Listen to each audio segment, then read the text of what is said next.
состојбата со нафтата во ЈСП Скопје е веќе подолг период проблем.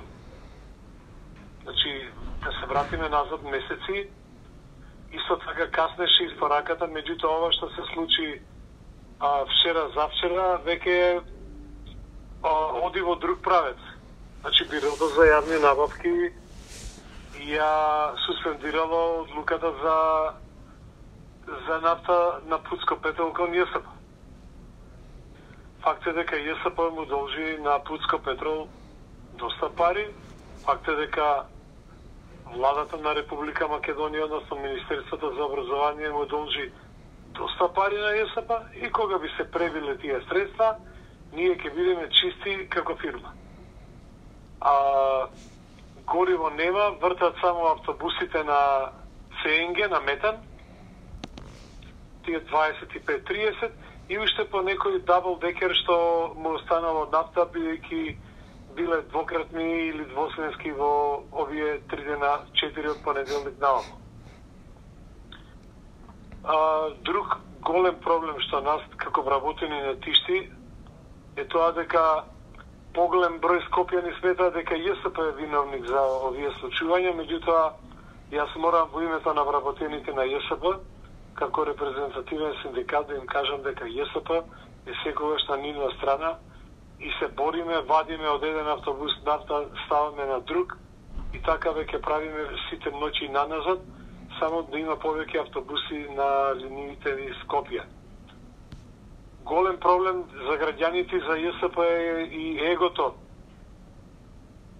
во Советот на град Скопје. Значи, председавачот Трајко Славевски со мнозинската советничка група на ВМРО ДПМН и нормално градоначалничката Даниела Арсовска, со која си го мера 3 години и доведе до оваа тотална штета не само на ЈСП, туку и на другите јавни предпријатија. Еве пример и комунална хигиена, нема гориво, нема нафта за автобусите да го собираат сметот низ град Скопје. Тоа граѓаните не го знаат, помолам таа информација да се расшири низ градот за да знаат со кого си имаме работа.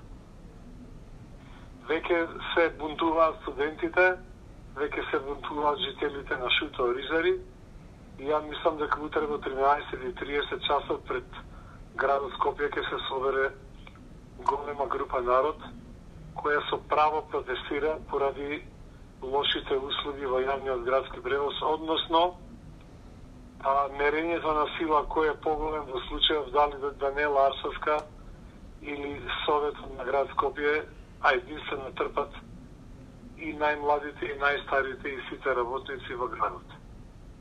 Во однос на приватните превозници можам да кажам само едно. Приватните превозници од ЈСП Скопје нема да добијат ни денар. Ке пробам да објаснам зашто. Кога штрajкуваа по градските улици, кога беше затворено Скопје, се договорија со градоначалничката, добија пакет на линии, добија цена од 79 денари по поминат километар и таа одлука нив им важи до мај месец 2025 година. Како не им е срам да не возат по улиците на град Скопје, а и кога возеа, бидејќи се платени по километар, кога ќе видеа дека на автобуските постојки во Скопје има многу народ, едноставно се продолжуваат да возат, не качувајќи ги во своите автобуси, затоа што возел, качувал патници, не наплаќал билети, он знае дека 79 денари од поминат километар се негови пари што треба преку субвенциите што ги добива ЈСП Скопје и дотациите да ги дадат на приватните превозници.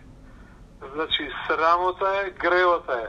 Апелирам да се вратат на улиците затоа што никогаш нема да помине одлуката на Совет на град Скопје да им се дадат 120 денари за поминат километар, затоа што со тоа се губат политички поени и се губат гласачи затоа што до година ни доаѓаат локални избори. ЈСП Скопје веќе 15 години вара од градот Скопје цената на билето да биде 50-55 денари, Меѓутоа, таа одлука нема шанси да побине на град Скопје, затоа што се губат гласачи. Исто се случува и со цената на приватните превозници, што ја бараат сега од 120 денари, што е нонсенс, а има договор за возење подпишан со градоначалничката и со Советот на град Скопје до мај 25 година.